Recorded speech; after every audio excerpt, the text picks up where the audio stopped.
Hello, my name is Jacob Schares, and I'm a graduate student at Morningside University. I received my bachelor's degree at the University of Iowa in mathematics, and I've been teaching in Iowa City for 9 years. My study is exploring teachers' views on grading, especially as they relate to standards-based grading. I became interested in standards-based grading as an option in my classroom over the last couple of years, and I was originally planning on doing a review study to learn more about the research, either supporting it or not supporting it. However, I found that almost all of the research was supporting standards-based grading, and so I started having the question, well, why isn't it being implemented more in schools? And so that's what led me down the road of this study. So starting off with the review of the current literature. The principles of standards-based grading are basically three of them. The first one is that the grades are going to be directly based on students' understanding of learning targets, or the standards. They're not going to be based on things like tests, quizzes. They're not points. They're not percentages. It's just the standards, the learning targets, and that's it. And because of that, non-academic objectives, things like homework, effort, participation, are not included in the gradebook. Finally, students are given multiple opportunities to demonstrate their understanding.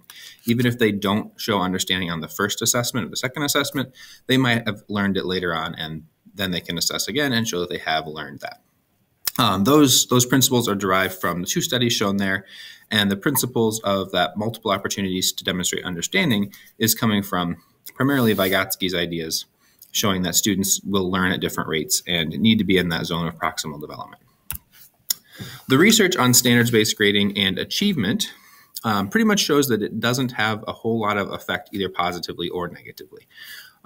Townsley and Varga in 2018 took a look at two similarly demographic high schools, and they compared GPAs and ACT scores. What they found was that GPAs between the two high schools were essentially the same, and the ACT scores did have a slightly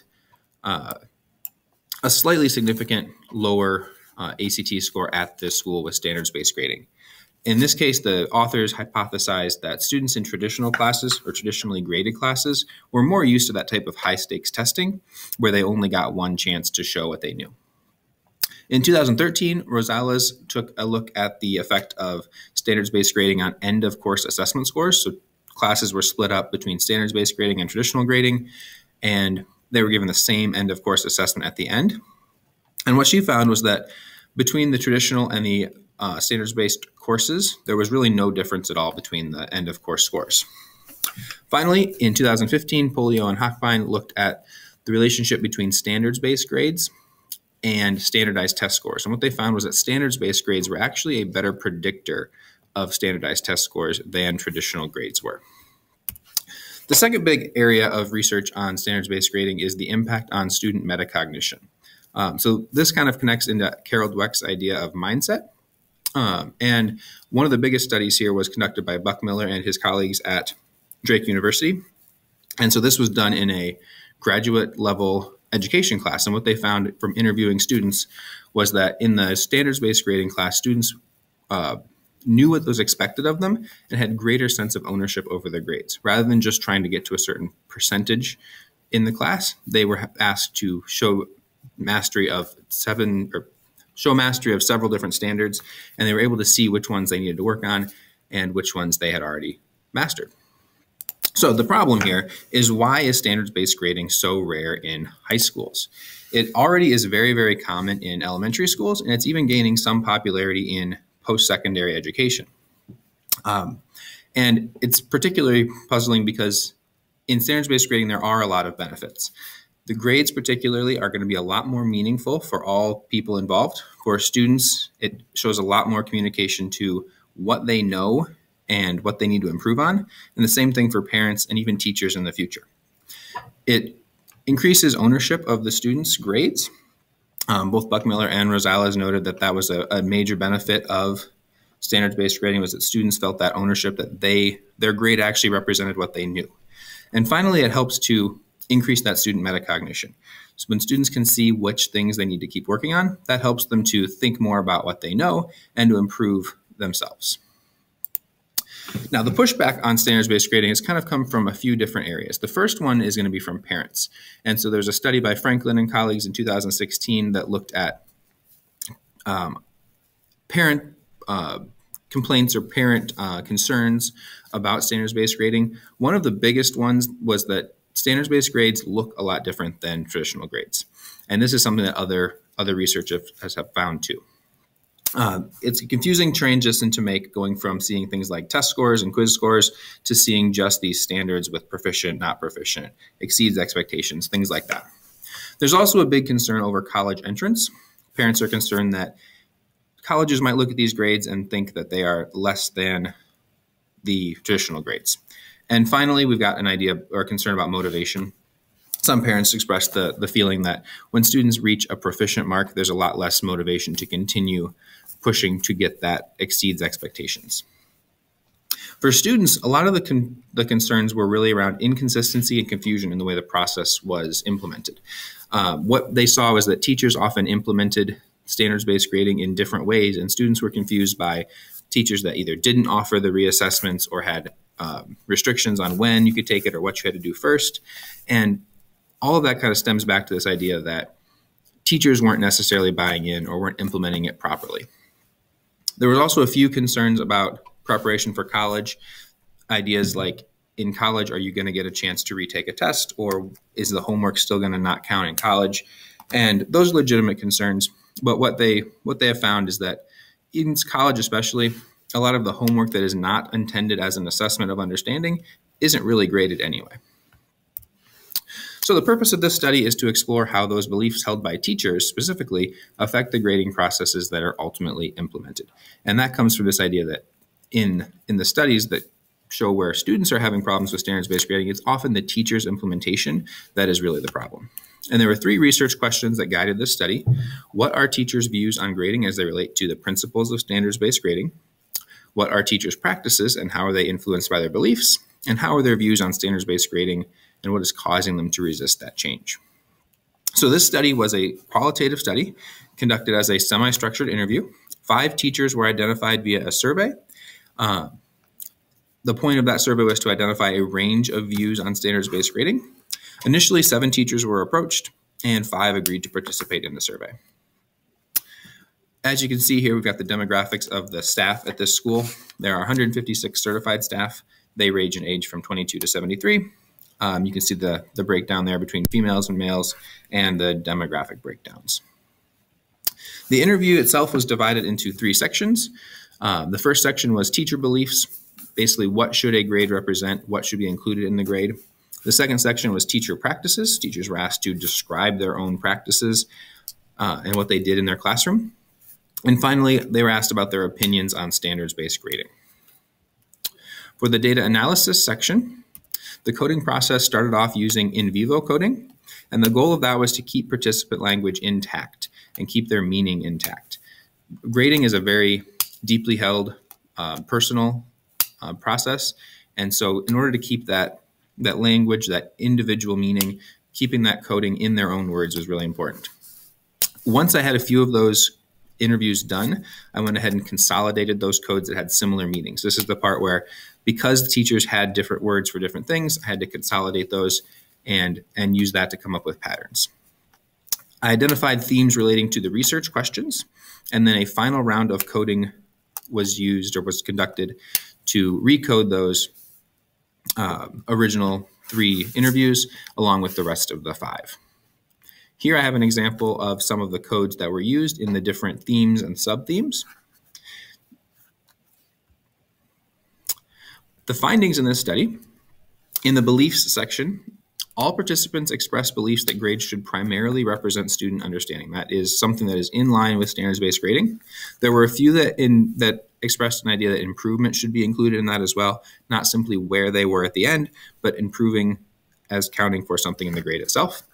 Every single teacher believed that students should have multiple opportunities to demonstrate understanding. The biggest difference was on including non-academic objectives. Many teachers felt that including homework, participation, things like that was warranted. Practices were a lot different than beliefs, or at least more different from standards-based grading.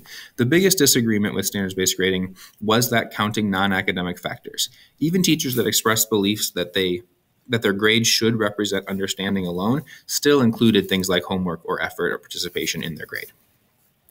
The area where most agreed with standards-based grading has been allowing multiple opportunities. Now, this is an area where this particular school has undergone some professional development over the last couple of years on this idea of retakes and reassessment, and so that's not surprising. Then we have their views on standards-based grading. The goal of this section of the interview was to gain an insight into what teachers thought about standards-based grading when they just heard that term, not necessarily about the actual principles of standards-based grading.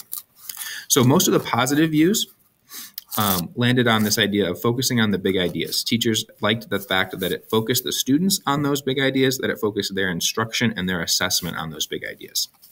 And it was also expressed that the standards-based grading was more equitable because it didn't include things like homework that might be harder for some students.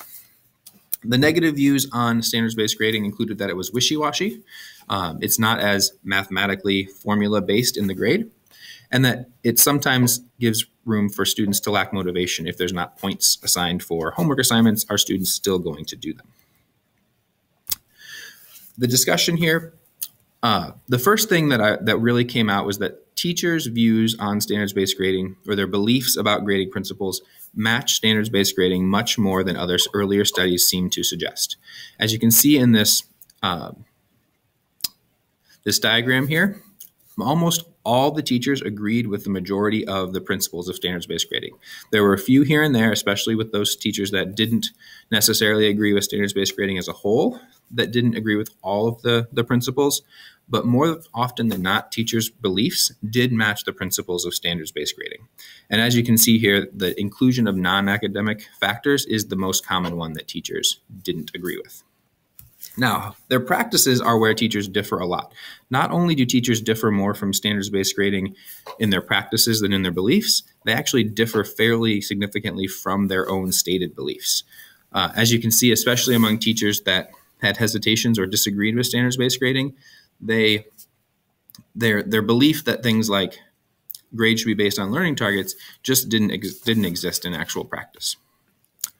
Between those two, it's kind of an interesting intersection. Teachers who have positive views of standards-based grading were certainly much more likely to have beliefs that match standards-based grading. They were much more likely to have practices that matched standards-based grading. And interestingly, they were also much more likely to have practices that matched their own stated beliefs.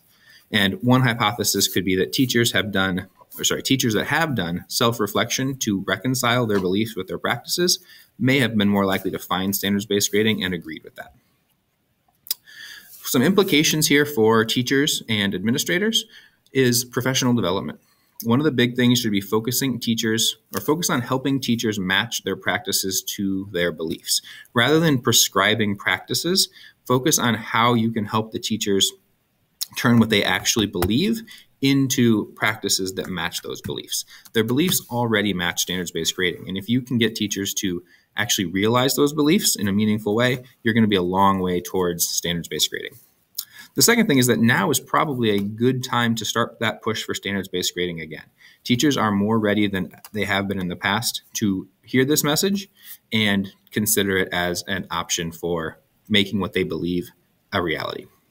The second thing is that the concept of rigor needs to be addressed. A lot of teachers expressed that standards-based grading was not as rigorous. It was wishy-washy compared to traditional grades. And one of the ways we could help address that misconception is that we need to show just how non-rigorous traditional grades are. People tend to see a grade like 89.5% and think that that is very accurate and that means something, where in reality, that doesn't mean a whole lot more than a proficient grade, because teachers are ultimately the ones that assign the grades, grade the tests, count up the points. It's still a very subjective process. Finally, limitations on this study. The biggest one is going to be the sample. It was a very small sample size of only 5 teachers. And more importantly, it was not randomly selected. The goal of this study was to find a wide range of participants in their views on grading. And so the teachers were selected for that purpose. The COVID-19 pandemic also provides another limitation. A few teachers expressed that their practices had changed significantly this year, and that may not be something that they changed necessarily willingly, and it might change back. Finally, this school in particular is undergoing professional development around grading, and that professional development started between the research proposal and actually conducting the study. And so that can definitely have impacted views for these teachers in particular. Suggestions for future research, of course, include increasing the sample size and getting a wider range of teachers and a more representative sample. We can also include studies that look at the effects of COVID-19 on grading practices. That is just starting to happen now, but it would be interesting to see what kinds of effects that pandemic has had on grading and how those might stay or not stay in the future. And finally, research conducted on what leads teachers to change their beliefs about grading. These are very, very deeply held beliefs. And if we can take a look at how teachers go about that process of actually changing, that is going to be very, very helpful. So finally, thank you for listening to my presentation on standards-based grading. I have the references here at the end of the slideshow if you'd like to take a look at those. And thank you for your time.